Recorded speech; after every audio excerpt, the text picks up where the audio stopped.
What if you could have a conversation with the internet? Ask it to write a poem, debug your code, summarize a 1,000-page novel, or even help you plan your next big idea. That's not science fiction. That's the power of LLMs, large language model. ChatGPT, Gemini, DeepSeek, Grok, Manus, Claude, they all are LLMs. But what is an LLM really? Is it just another AI trend, a chatbot? Or the beginning of a massive shift in how we work, learn, and think? Today we're diving deep, but in plain English, into what LLMs are, how they work, and why they matter right now. This is what LLM is. Let's strip it down. An LLM is an artificial neural network trained on massive amounts of text data to understand and generate human-like language. But it's not just text in, text out. An LLM learns the statistical structure of language, the patterns, the probabilities, the context. It doesn't memorize the internet. It builds a mathematical representation of how words and ideas relate to each other, kind of like a conceptual map of human communication. Think of it like a universal language engine, capable of translation, summarization, reasoning, dialogue, and even creativity.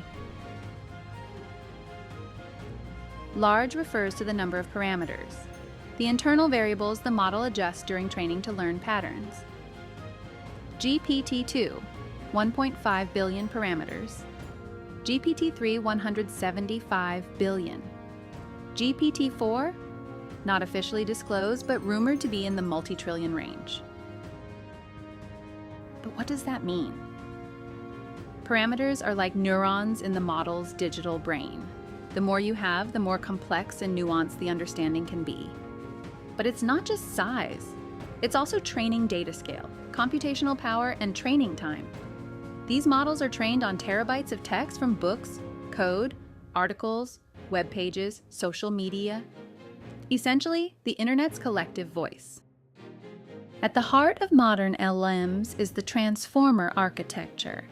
It is a neural network framework developed by engineers at Google in 2017, mostly based on the research paper, "Attention is all you need."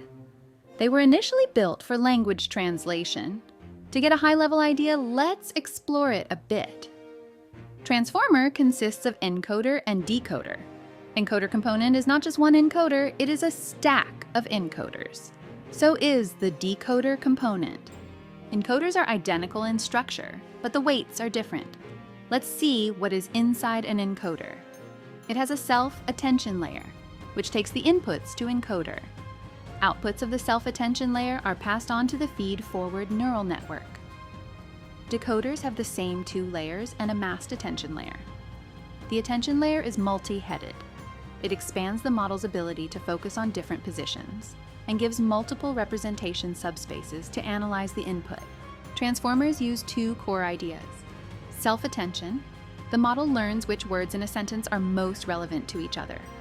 For example, in "the trophy didn't fit in the suitcase because it was too small," self-attention helps resolve what it refers to. Positional encoding.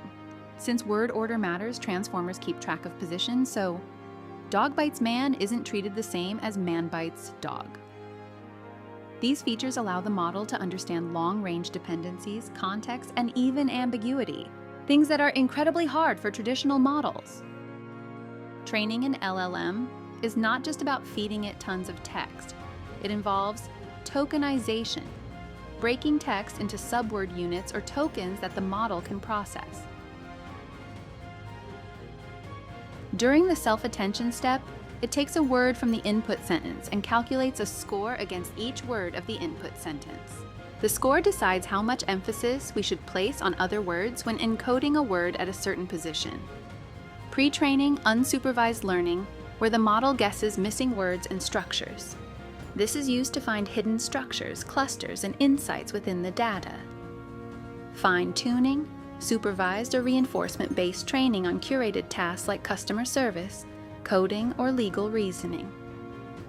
Alignment, making the model safer and more useful using human feedback, as in reinforcement learning from human feedback, RLHF. Training takes weeks on massive clusters of GPUs or TPUs, costing millions of dollars in compute power. But once trained, these models can be deployed to run in seconds, even on your phone. LLMs aren't just chatbots. They're redefining how we interact with knowledge. Writing assistants, from blogs to legal docs. Code generators, with tools like GitHub Copilot, virtual tutors and researchers.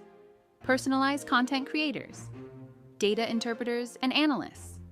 Even helping with drug discovery, customer support, and legal summarization.